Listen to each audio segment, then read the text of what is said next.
This is going to be really hard for me to talk about because never did I think that I would ever be in this position that I'm in currently with my husband.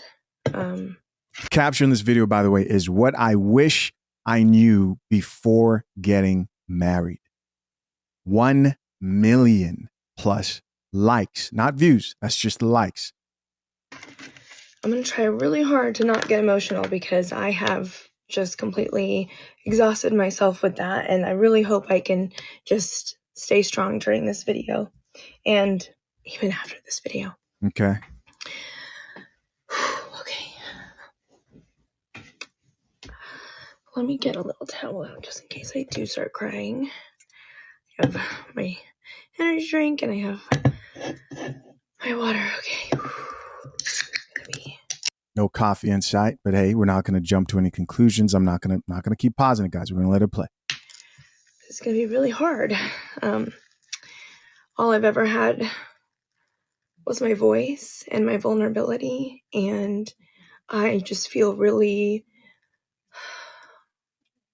called to share my experience, even if it feels really embarrassing. So I wrote everything out. I didn't want to lose focus, and I didn't want to make this a drawn out. It's already drawn out. Video. But I'm done. I'm just going to start sharing.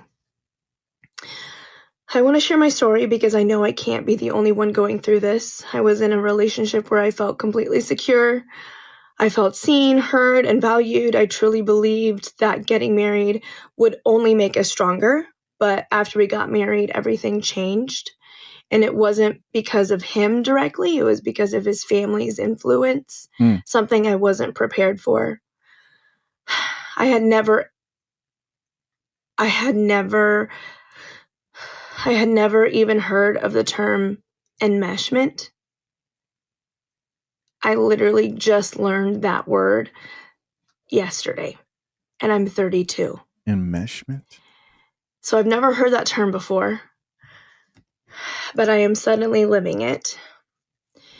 Enmeshment is when a family is so emotionally entangled that there are no real boundaries, and loyalty to the family comes above everything, even a spouse. And I didn't realize how deep it was until after we got married. Looking back, there were signs, but I didn't see them as red flags because there wasn't an obvious problem before. There wasn't some huge family drama early on that made me take a step back and analyze. But enmeshment isn't always obvious until you're in a situation where your partner is forced to choose between you and their family. So here are some things that I had wished I paid attention to sooner that I would really like for you to reflect and ask yourself. Did your partner grow up feeling guilty for saying no to their family? Do they struggle to set boundaries with their parents or siblings? Do they get anxious or defensive if you bring up concerns about their family? Do they feel like choosing their spouse means betraying their family? I wish I had seen how he handled real conflict with his family before we got married, because once we did, I started noticing things that I had never seen before.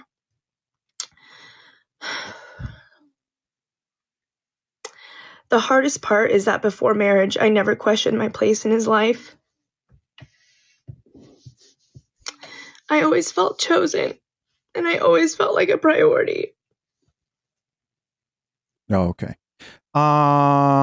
So here's what we're going to do. We're going to look at this two different ways. I'm going to let this video play a little bit more, but so far, I agree with her.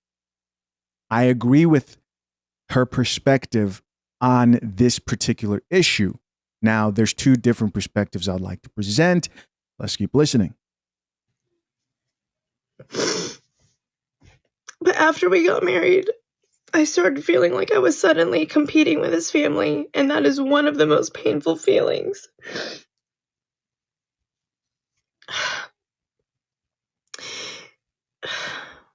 To go from feeling completely secure in someone's love to feeling like you have to fight for your spot in their life.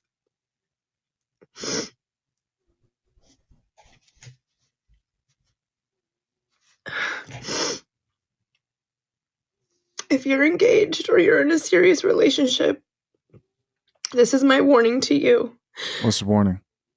Pay attention to the family dynamics. Watch how they handle conflict. Don't assume that just because everything feels great now, it will automatically stay that way after marriage.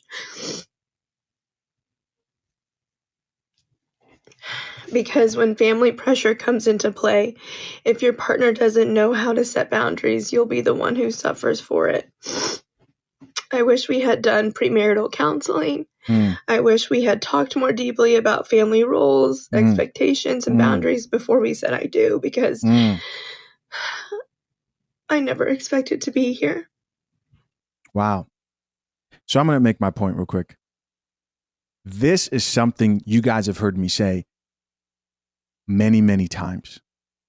The importance of having conversations about the dynamics and expectations of your marriage before you get married cannot be stressed enough. Now, I understand that there are certain people who are just going to comment immediately against what this chick is saying. But if she's being honest about the way she's telling the story, and this is true, then I agree with everything that she's saying so far. Then you have the dudes who come and they'll say something like, well, bro, we don't have the full story. Stop.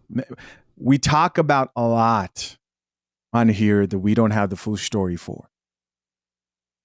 Here's why it's so important. And guys, for those of you who actually are engaged or soon to be married, these are conversations, because these aren't the exciting conversations, right? These don't have a lot of sensationalism attached to them. So certain people are just going to clock out, but you really got to pay attention to this.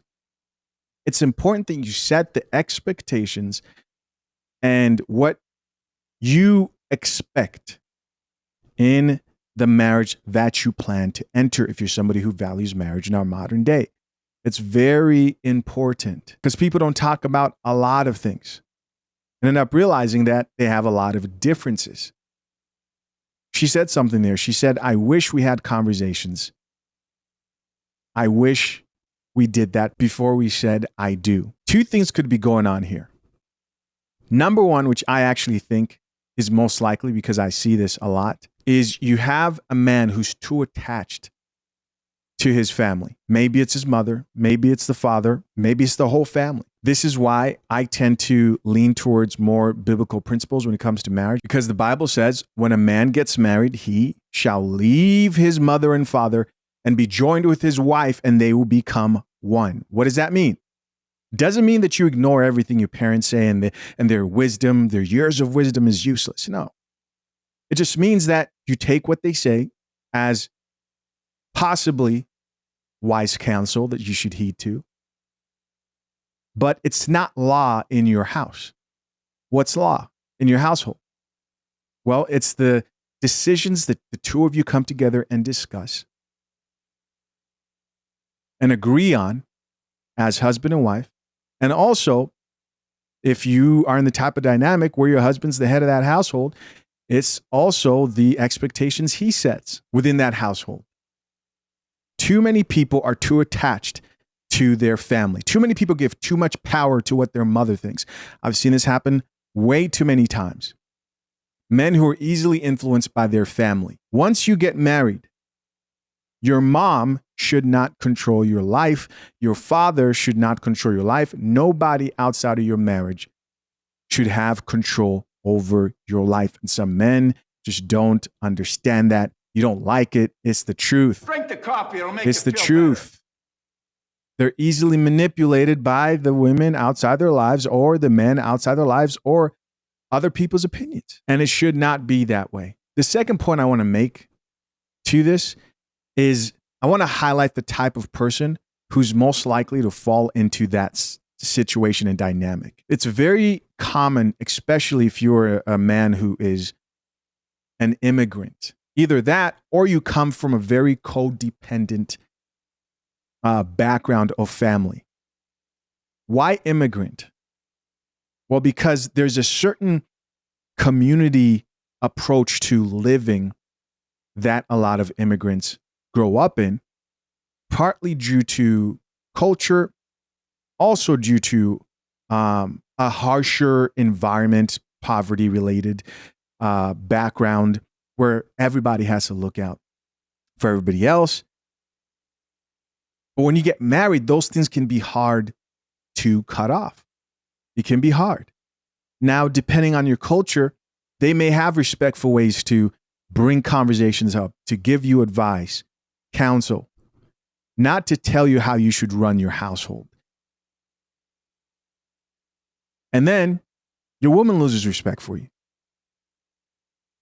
The codependent situation is like the men who grow up in households where they're either living up to their mother's expectations, maybe a single mom, or their father's expectations.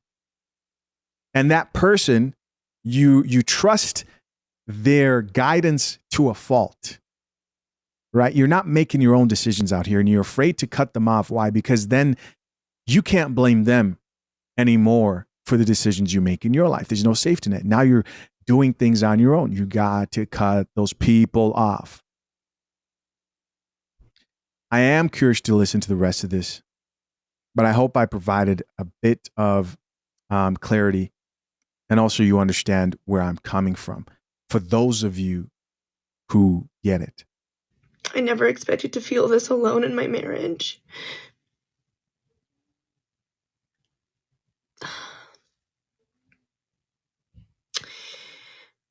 And if you relate to this, just know you're not crazy. And you're not wrong for wanting to be prioritized in your marriage. And you're not alone. If there are others of you who have experienced this, where everything was perfect and then you thought getting married would make it stronger, and I just feel blindsided. I don't know. I don't know what to do. Now, what's her fault? She's delusional, right? She's delusional. She thought her marriage was perfect. Nothing's ever perfect. Getting married does not make life necessarily easier. There's some aspects that make life easier for sure, but there's a lot of work. It's like, is running a business easy? It depends. Do you want to be a business owner? Are you built for it? Are you ready for the sacrifice of dealing with people? Same thing when it comes to marriage. Same thing when it comes to marriage. It takes work. The great news is you get to step back when you've created something you're proud of and say, hey, look at this thing we've built. This is beautiful. But there's a reason why people without kids usually report being happier. And while that may be true, if happiness, which comes and goes like the wind, is your goal, then sure. Some people want to build legacy. Some people want meaning in their life, right? Some people want sustained joy in their life. If you're getting married and you're thinking things are going to get more perfect, that's not the right mindset, right? You're in for a rude awakening, but it can be good. It can be a beautiful thing. There is wonderful, wonderful moments. There is love. There's the joy of having a family, right? There's a joy of having a significant other who you care about deeply. But it comes with its challenges. It's so dark and it's so heavy. And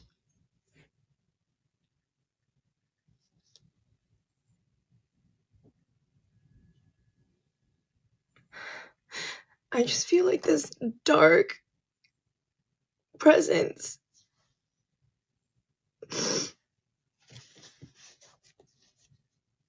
Dark presence on my husband.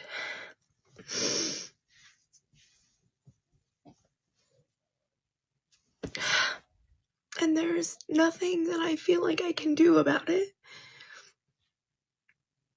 All right. So what I've gotten so far, maybe correct me if I'm wrong, is she doesn't sound like she wants to divorce her husband, but I know these comments would tell her to.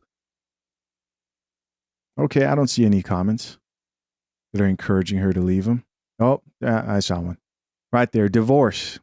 You can marry his mama. She responded and says, this isn't even about his mom. I don't share any details on specifics. Now, she said, I didn't share any details on specifics. Now, there's no reason for her to really get on here and share public information about her relationship. As always, I wouldn't suggest anybody do that. People are going to do what they're going to do. I don't think this is going to help. This commenter says, bro, get to the point. Somebody else who says, my boyfriend is an orphan. I got lucky. Wow, that's terrible. Somebody else who says it starts at 147. Here's somebody else who says it is in the Bible. Therefore, a man shall leave his father and his mother. Wow. I just said that. I just quoted that. And hold fast to his wife, and they shall become one flesh. I'm so sorry you're going through this. Stay strong. Listen, guys, as always, I'm Krishna. What do you guys think of this whole conversation and situation? To my soon-to-be engaged and married man, head over to fathershaverights.com. Make sure you get the #1 guide to drafting a solid and legally binding prenuptial agreement. You get it for free with offer code review. And please, please, please, please consider joining Brew Brothers. We have an introduction in there to marital counseling. So the way I like approaching marital counseling is based off like a early preventative measure. You guys know I'm not somebody who looks at therapy as this cure-all. Most times it does not work. But I think what early marital counseling can do is that it can force you to have difficult conversations that you may not have even thought. You'd be surprised that you may not have even thought would have been an issue going forward. And you have to sit there and go, can I live with this? That's what you want to do. That should be the goal for each person before they commit to marrying each other, is asking themselves, can I live with every point at which I may disagree with my significant other? Nothing's ever going to be perfect. But you want to ask yourself, am I able to live with this person's shortfallings? Let me give you a wild example. A chick can say, I don't ever plan to leave my state. Let's say I'm in California, right? They're like, I don't ever plan to leave California. Here you had this whole plan of maybe relocating and it was a big part of your life, or maybe you want to get a job where you have to relocate, but she's dead set on not compromising that. Maybe because her family's there, whatever. Conversations that you need to have beforehand so that you know, all right? Oh, but you can't talk about everything, but you can try. You can try. Yeah. You can't talk about every single little thing that may come up. Life is unpredictable, but you can talk about as much as possible, at least the big things.